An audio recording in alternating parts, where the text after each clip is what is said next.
Good evening, everyone.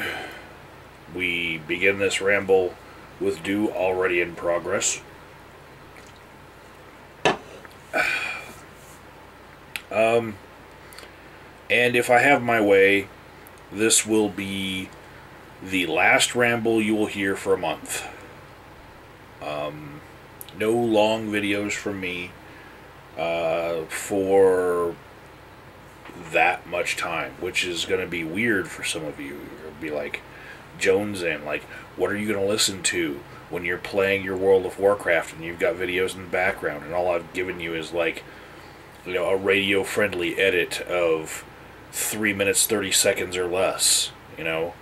That's just not going to cut it for you. But I don't know what you're going to do. You might have to go listen to a Skeptic podcast or something. God forbid. Anyways,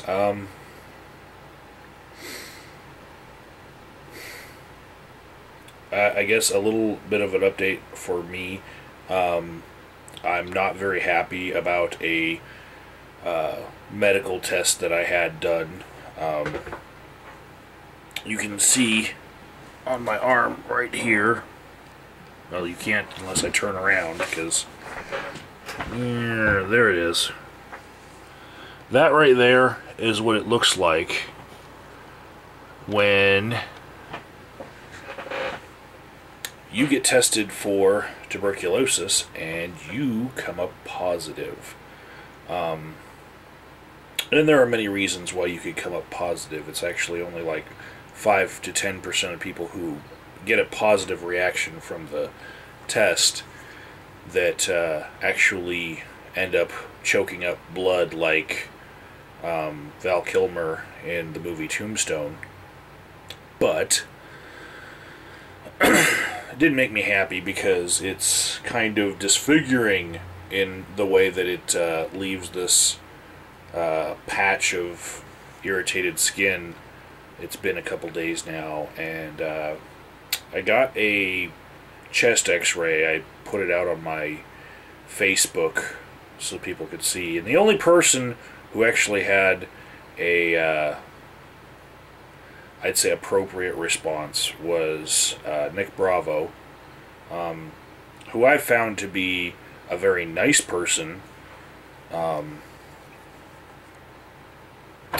The weird people we run into here on YouTube, people that don't like other people and drama, and oh my goodness, their sister's brother's former cousin's roommate doesn't like you, what are you gonna do about it?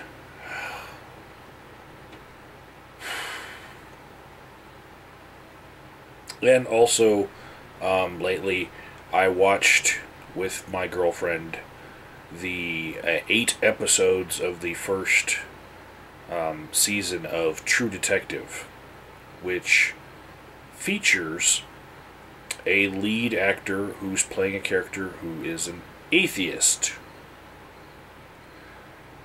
And it seems like no matter when it is that atheists are used, they're scripted horribly, and they always have things put into their mouths that it's not like a real atheist. It's like a spiritual and or Christian person's idea of what atheists say and do, and they always have to have a backstory that like led them there and whatnot. They're never normal people. They're never just blend in sort of people. They're always quirky, but yeah, and in a lot of the shows that have atheists in them, by the end of the show, whatever story arc it is, if it's a self-contained episode or movie or many episodes, by the end of the story of that character, they do an about face and start to become more spiritual. It's a trend that I've noticed with a lot of movie media and TV shows.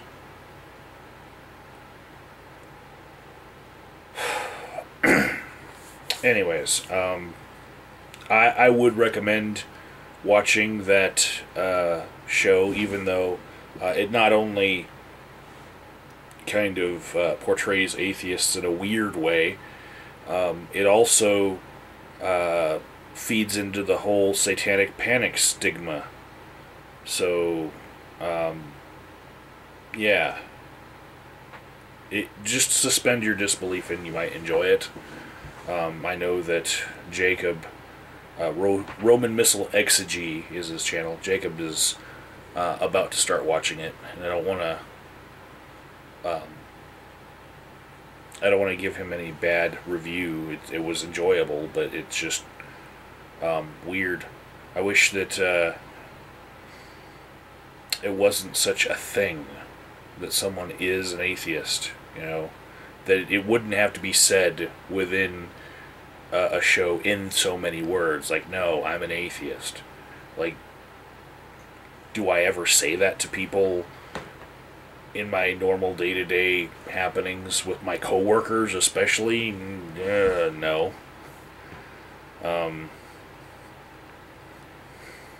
Moving on.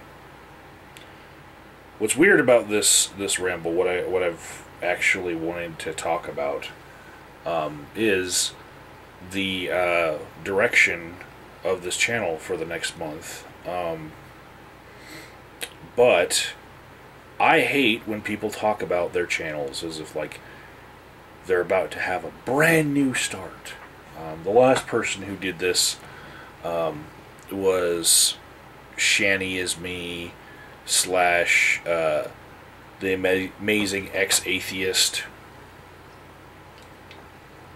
People who like delete all their videos and then they come back after like a week or two, and then they make a video saying, this time we're going to do it right, and God's gonna win, or I'm gonna win, or whatever. Those videos are so cliche to me now, because I've been around YouTube for a while, and I don't care to see people rededicating their channel only to be sucked right back into the same things. If you're going to change what your channel is going to be about, just fucking do it. I'll figure it out. And if I like it, I'll keep watching. But Rand Campbell, also notorious with his set of channels that he's had. There have been a few others that I just won't mention, but you all can pretty much figure out who I'm talking about. I've got histories on my channel with them. Just don't want to say their names, like Mufasa, ooh, like it might actually bring them out of the woodwork and have them talk to me again. No, don't want that. But I am going to talk about 3 old ghosts of YouTube drama that I've had on this channel.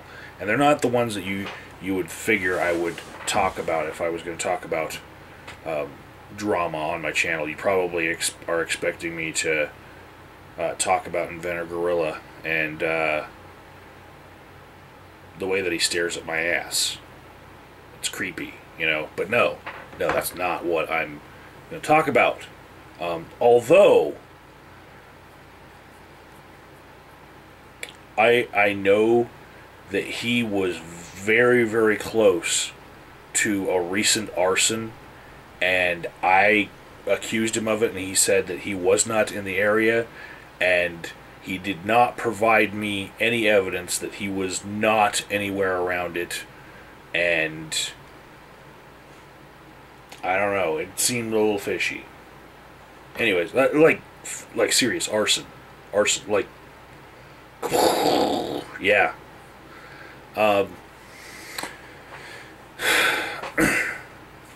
Three things in the history of the channel that I have that really stood out to me as being fucking weird. Really, really fucking weird. And they're about to... All 3 of these things, they're going to be informing me as I continue on the path that I'm about to take, starting with my next video. This whole no doing a ramble for an entire month and doing a different kind of video.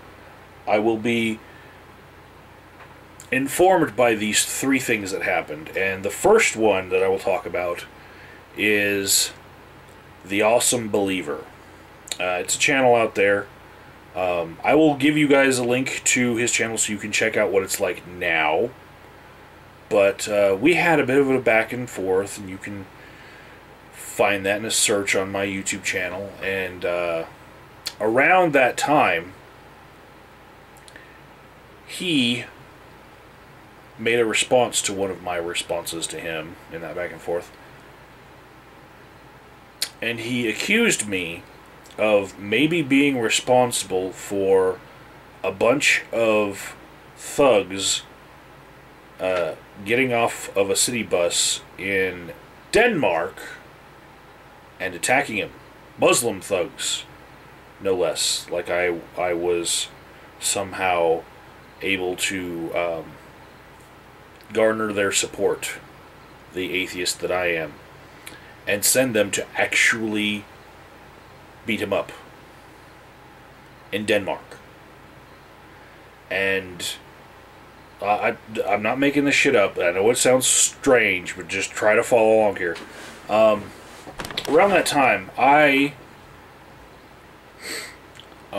got blocked by him. And back then, blocked meant you can't be subscribed to them anymore. It would unsubscribe you from a channel. Now I'm not so sure. I'm going to try right now, see if I can subscribe to him. Nope. Okay, so blocked is blocked. He kept making videos about me. And I know, like, other people like Aldous Valor have this code where if someone blocks you and keeps making videos about you, you win. You know, it's because they don't want any criticism. They don't want any, like, comments left to get, you know, they just want to have a one-sided conversation, and when somebody gets to that point, then you win. And you win more points the more they talk about you. That's the Aldous Valor way. But for me, it was weird because it seemed like for about 2 weeks, as much as I could tell, I was being told by others that he was continuing to respond to my videos in the middle of his videos, like a strange points. Like when I have a ramble like this, I can talk about someone like 15 to 45 minutes in, and they don't like watching the rest of the video. They only want to see what was the drama about them. It seemed like he was trying to punish me by being that to me, when I've done that to people like Inventor Gorilla so many times. So got to plug in my camera. This is like real ramble here. Battery's running low. Anyways, what was weird about him was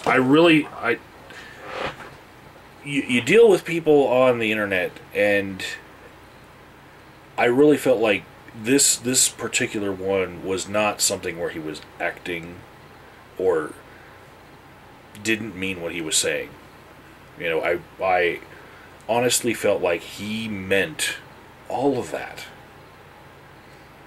You know, and he meant to talk about my videos, and he wanted to see if I would keep coming back to his videos.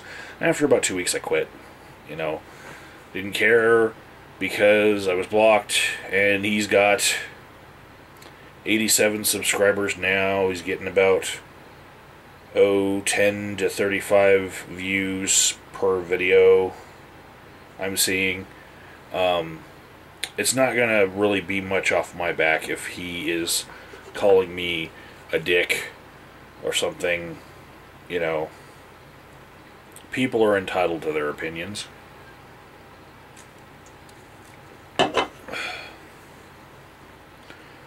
But definitely check him out yourself. Don't take my word for, my experience with him. I'm sure that it was unique. He might have been, good or bad to other people, but for me it was like, whoa. But I realized that, this format has its limitations. Okay? If you're going to talk about someone, and you bring it up in the middle of an hour-long video, you should probably give them the timestamp and then, send it to them personally. This was something that was brought up during Richard Coughlin's Ponage Olympics, that it's kind of cowardly to make a response video to someone and then only upload it on your channel and never let them know that you did it. So that you don't have to get any of the backlash or, recorrecting as it might be needed, and that would be especially true if you were to take them out of context and you knew it. Why would you show them that you took them out of context? You would just do it, and that would be cowardly.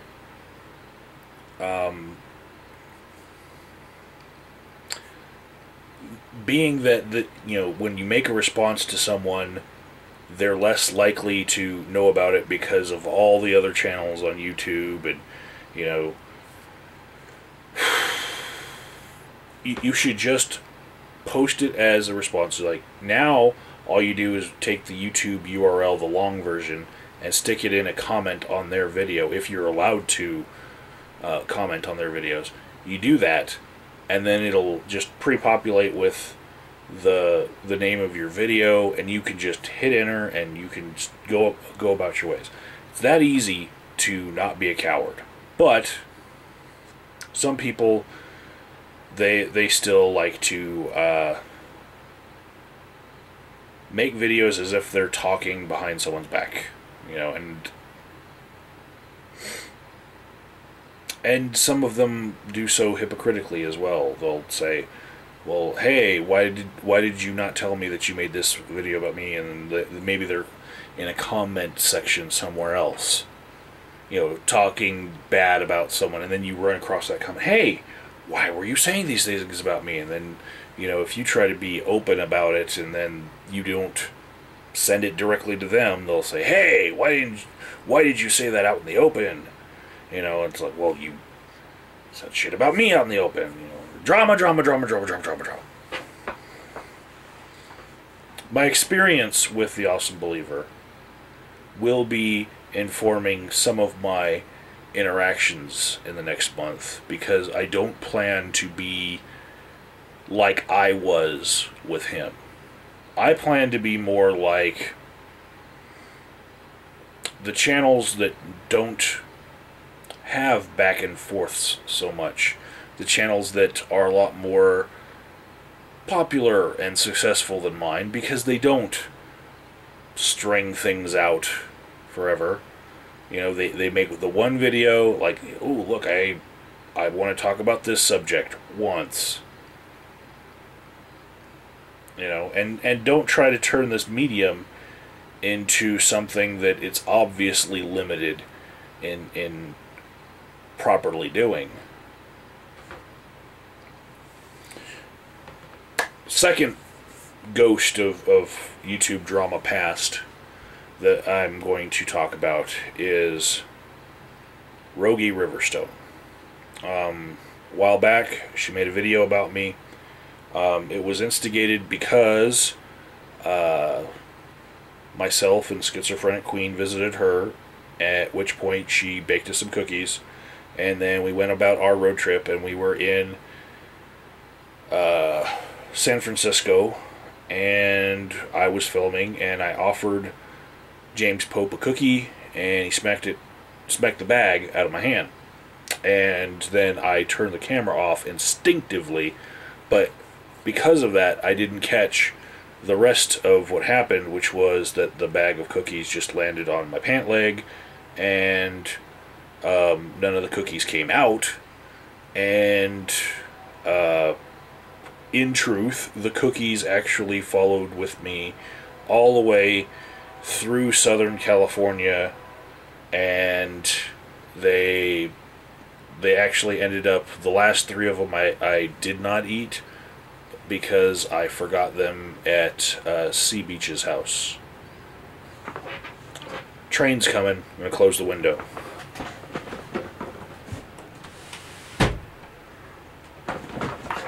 This is real shit right here. Unedited ramble. I know that train's about to blare its whistle. It loves to do it at every intersection. And the sound carries so well this time of night.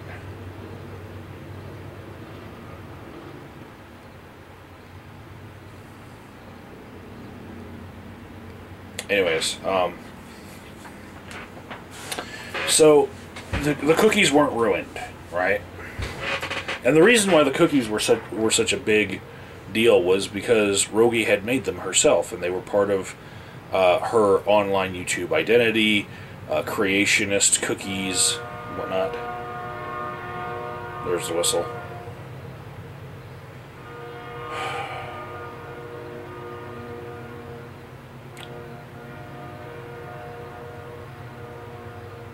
Yeah, this is the engineer that we call the Dick. Not like Richard Coughlin, but basically the one who has to hit that horn a few extra times every intersection. Anyways, can't wait for light rail. Anyways,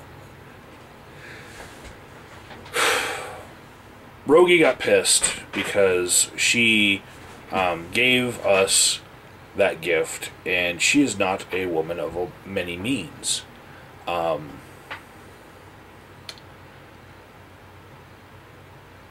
And so when she saw her gift to us being abused in a video, which I didn't even think about how that would be affecting her when I uploaded it in the middle of a lot of clips from our road trip that weren't used in other videos. I just threw them all together in a ramble, right?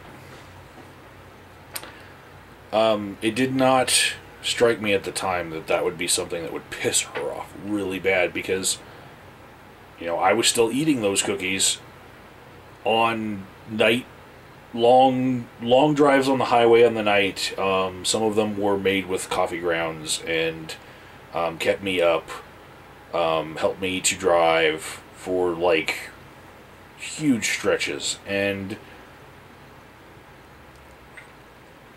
I just didn't think that that clip showed them being destroyed or ruined so much that you couldn't eat them, because I ate them, right? And when I'm talking about cookies ruining a friendship, this is like the smallest little thing being blown up into a big drama bomb, right? This is... It was cookies. I understand that they were special cookies, but still, they're in the realm of cookie, right? Special cookies are still in the realm of cookies. They're a little bit better than regular cookies. They're just special cookies. They're not like the most important fucking thing in the world, especially when I eat them. I don't know what happened to the last 3. The last 3, I left them at Beach's house. But that was long after they got smacked out of my hand. There was a whole big bag of them, okay? Those last 3, maybe Beach ate them because he got drunk. I don't know. We were all drunk. There were stripper bowls involved. I have video of him grabbing my ass off the stripper pole. That shit is true, and I can back that shit up.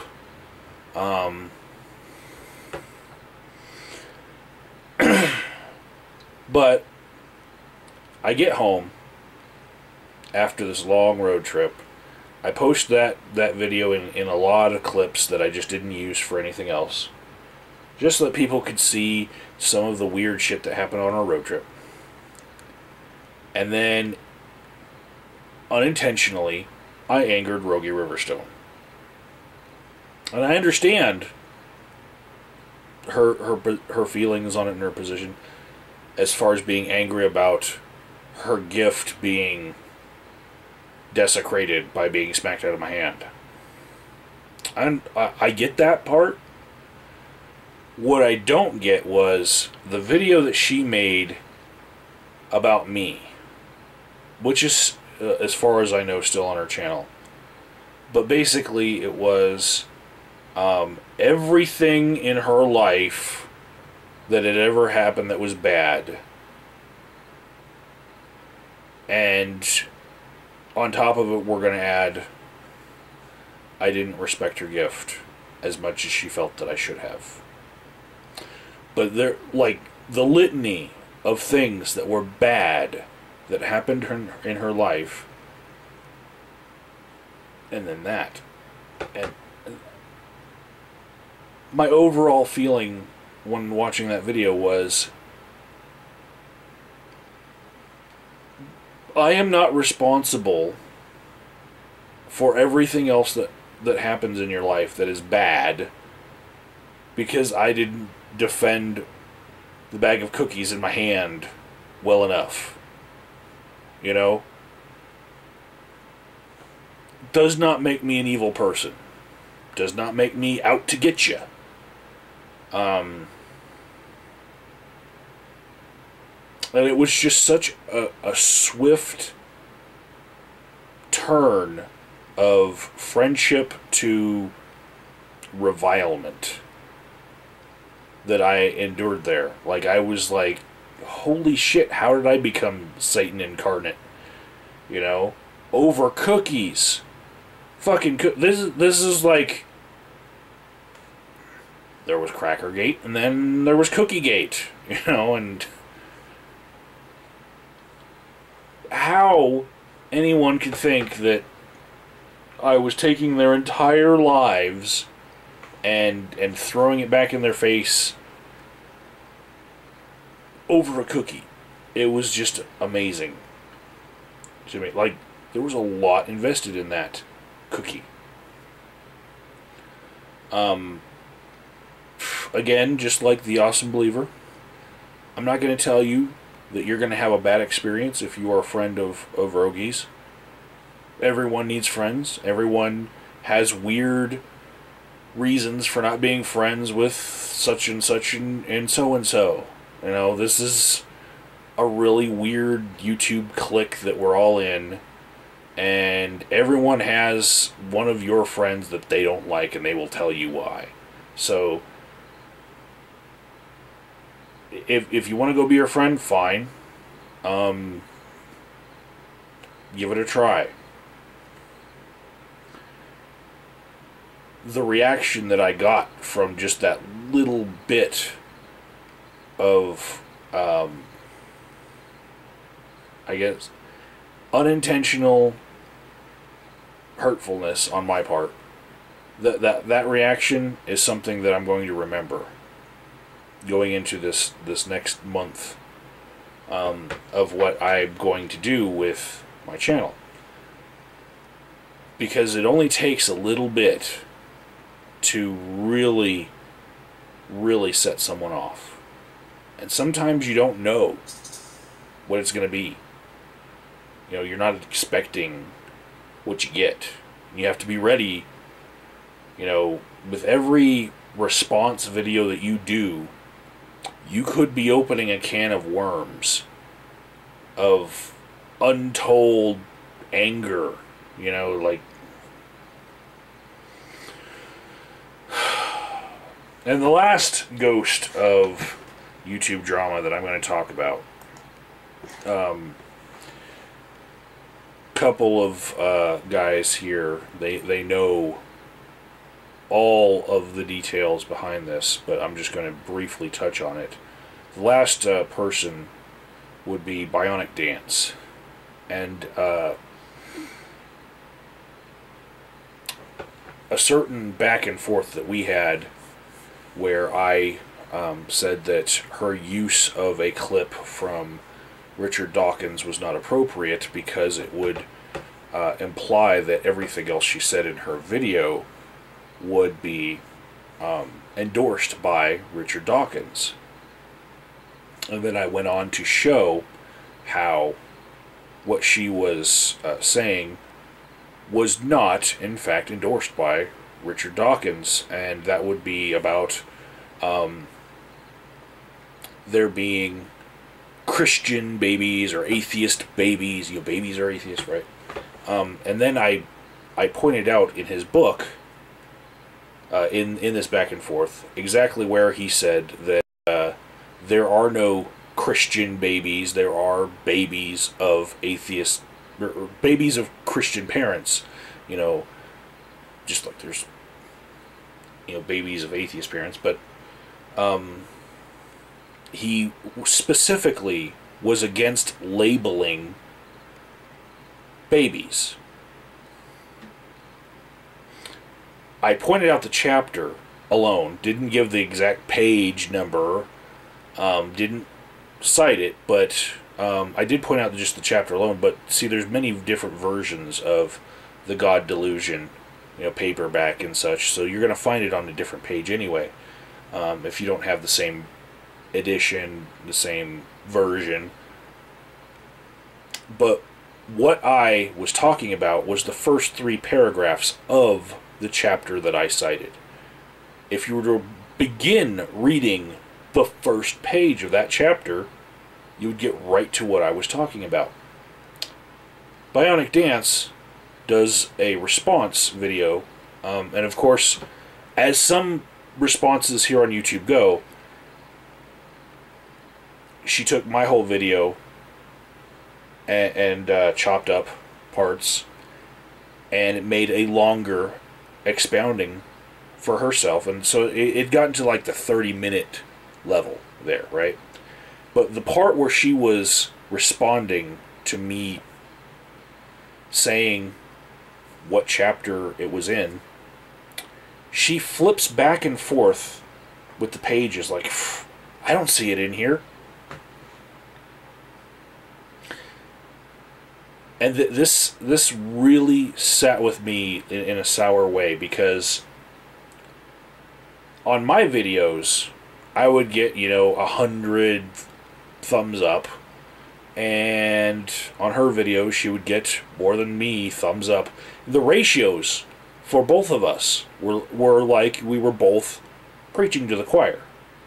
And for me to keep that fight up with her, I would have to expect that she would again pull something like this and still get the majority of thumbs up, because nobody would go back to my videos to see the clarifications. No one really leaves their YouTube heroes. They just keep on up-thumbing the people that they like to watch. It's more about your tone of voice and if it gels with them than it is anything else. But what she did was so monumentally frustrating to me, because in order for her to pull off that, she had to count on all of her viewers not watching my video where I gave the citation of what chapter it was in, and not going back to their shelves and grabbing their copy of the God Delusion and opening it up and reading it. Much like a preacher who wants to get across a certain message that isn't exactly supported in the Bible could get away with it because none of his parishioners actually read the Bible. They just trust him as to what is in it and what is not.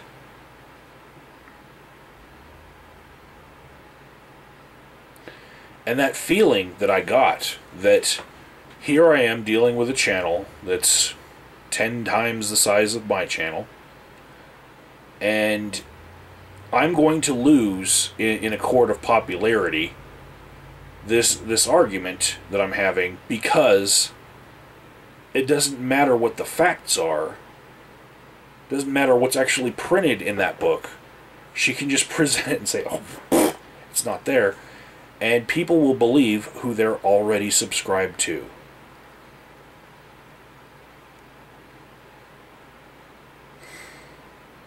When you know in your own heart that you're right, and something like that is what you're presented with, you have a choice. You can continue to talk to a larger channel and see what comes back the next round as far as video responses that continue to get longer and longer go, and you can see, you know, how little people actually go over to your channel or cross over to the other person's channel. You know, you can see that for yourself, and you can see people are in their own camps, you know, and when you go and kick the beehive, you can't expect those bees to come over to your house and start making honey. You know? It just doesn't work that way. And I got this distinct impression from that most any time that somebody picks on a smaller channel, that smaller channel is not going to get much support, because the bigger channel has that base that will not question them. Even in a group that calls themselves skeptics, even in a group purporting to use logic, even in a group that says don't run automatic, you know, think for yourself. It doesn't matter what platitudes there are, human nature is human nature.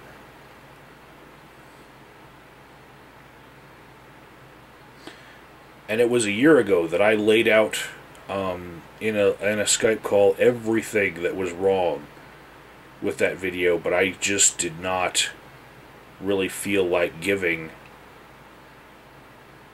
fuel to that fire, where there'd be a string of videos that didn't matter what I said, they would be negative towards me, and they'd get a whole bunch of up thumbs. You know?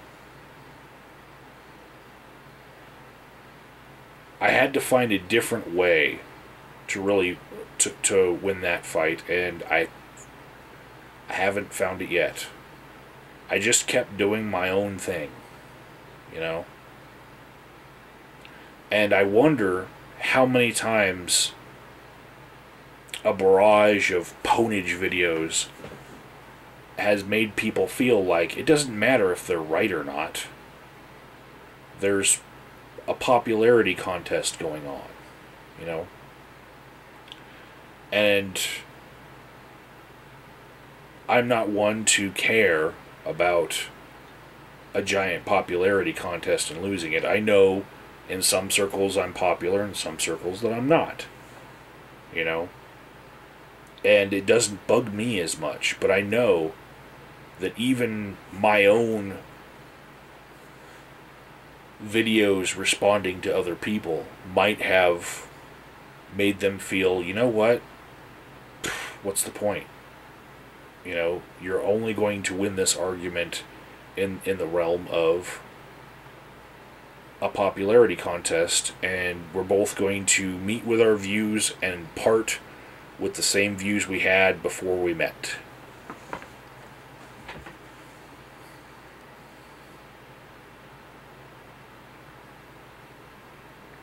And that's going to be informing some of the videos that I make in the next month. And as much care as I can for the style that I'll be using will be taken to make sure that none of all of those feelings come back for me or for the person that I'm responding to. And it's going to be a weird month. And I know that I'm going to fail. I know on the outset that I'm going to fail at least once. But I'm at least giving a lot of consideration to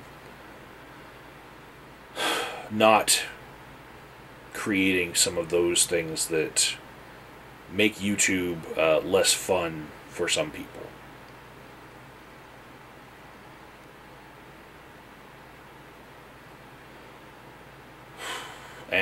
I'm thinking that Brian J. 1962 is going to commend me for my growth in character and reduction of personality flaws.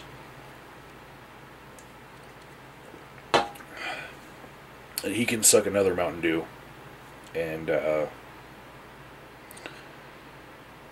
I will see you guys on the other end of this month with a ramble, hopefully recapping everything that's happened in that month. Plus, whether or not this TB mark goes away.